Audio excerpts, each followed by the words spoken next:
Buenos días para todos. Bueno, vamos a hablar sobre el laboratorio 2, fermentación en fase líquida. Inicialmente vamos a hablar sobre las ventajas de la fermentación en fase líquida sumergida. Ese control tiene pues variables que es un poco más sencillo de llevar. También tiene variables como por ejemplo la temperatura, pH y la concentración de oxígeno, pues lo que permite optimizar las condiciones para el crecimiento de los microorganismos. También está la producción continua que permite la producción, aumentar la eficiencia y la productividad del proceso. La escalabilidad es más fácil de escalar para la producción industrial, lo que hace ideal para la fabricación a gran escala. Recuperación del producto, la recuperación del producto final es más fácil y eficiente en comparación con la fermentación en estado sólido. Estamos en las desventajas, los costos de instalación y operación pueden ser altos debido a la necesidad de equipos y especializaciones y también los sistemas de control avanzados. Existen mayor riesgo de contaminación debido a la naturaleza líquida del medio, lo que puede afectar la calidad del producto final. La gestión y los residuos líquidos generados pueden ser más complicada y costosa, requiere un mayor consumo de energía para mantener las condiciones óptimas de fermentación, como la agitación y la aireación. Como productos tenemos la fermentación líquida, es fundamental para la producción de antibióticos como la penicilina, la cual se hace en una producción de pues, fase líquida por el hongo Penicillium schizophaenum, que se cultiva en medio líquido que proporciona los nutrientes necesarios para un crecimiento y producción de penicilina. Ese método permite el control preciso y condiciones de cultivo, lo que resulta en una alta eficiencia y pureza del producto. También tenemos las enzimas como la amilasa, proteasa y lipasa utilizadas en detergentes, alimentos y bebidas, se producen mediante fermentación líquida, como lo que hace que este proceso sea escalable y permite como la producción de masa enzimas específicas. Este pues, proceso es como muy apto para este tipo de enzimas. El bioetanol es un biocombustible renovable y se produce a partir de la fermentación de azúcares presentados en cultivos como el maíz y la caña de azúcar a partir del clostridium, que se hace a partir del Saccharomyces cerevisiae y se utiliza un medio líquido de fermentación de azúcares lo que hace es convertirlos en etanol y luego de acá se produce el biobutanol. Este proceso es clave para la producción sostenible de combustibles alternativos y la reducción de la dependencia de combustibles fósiles. Metodología. Montaje de fermentación en fase líquida. Primero preparamos los medios de cultivo a 100 mililitros a concentraciones de 20, 30, 40 y 50 gramos sobre litro de glucosa. Verificamos la composición del caldo base y completamos con glucosa hasta conseguir la concentración deseada. Colocamos un tapón de algodón y cubrimos con papel aluminio y esterilizamos. Proceso de cuantificación de la biomasa. Lo primero es pesar los tubos de centrifugado vacíos utilizando pinzas para evitar la contaminación y marcarlos.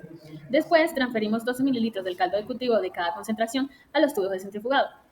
Los ponemos a centrifugar a 6.000 revoluciones por minuto durante 6 minutos y así poder separar la biomasa del medio de cultivo.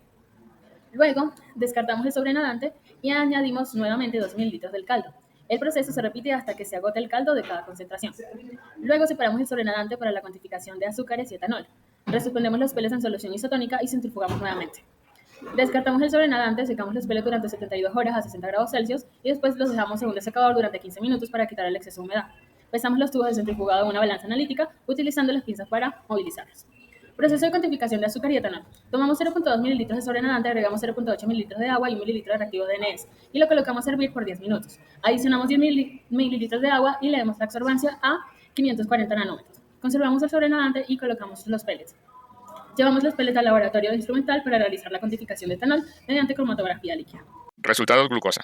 Como se puede ver en la pantalla, tenemos una tabla en la cual se muestran los valores que se hallaron en el laboratorio junto con los obtenidos por aparte.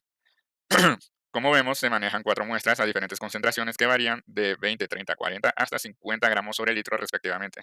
Junto con ellos también se encuentra la absorbancia de cada concentración que se halló en el laboratorio. Con estos datos nosotros hallamos una pendiente dándonos así la concentración final. Y con esta misma concentración final se resta con la concentración inicial dándonos un delta de glucosa.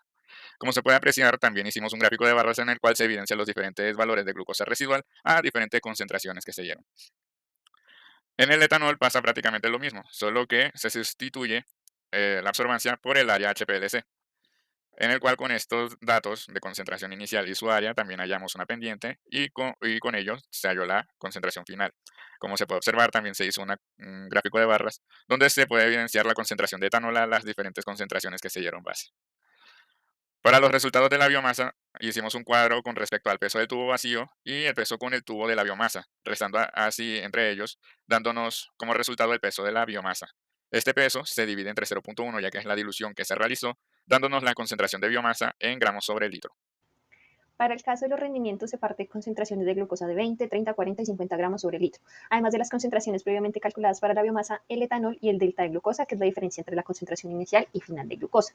Para hallar los rendimientos se emplea YXS, que relaciona la biomasa con el sustrato, es decir, la glucosa, observando que a mayor concentración inicial se obtuvo menor rendimiento. mientras que en el YPS que relaciona el producto con el sustrato, es decir, el etanol y la glucosa, se aprecia que a 50 gramos sobre litro se alcanzó un mayor valor. Esto se debe a que a concentraciones más altas de glucosa, la levadura tiende a priorizar la formación de etanol sobre la síntesis de biomasa, lo que genera las variaciones que se pueden observar en ambos rendimientos. Conclusiones. Los rendimientos muestran que Saccharomyces cerevisiae no responde de forma lineal a distintas concentraciones de glucosa, lo que se refleja en variaciones en los rendimientos de biomasa y etanol. Se podrían alcanzar rendimientos más altos en el laboratorio si se optimizan parámetros como la agitación, la temperatura y otros factores operacionales.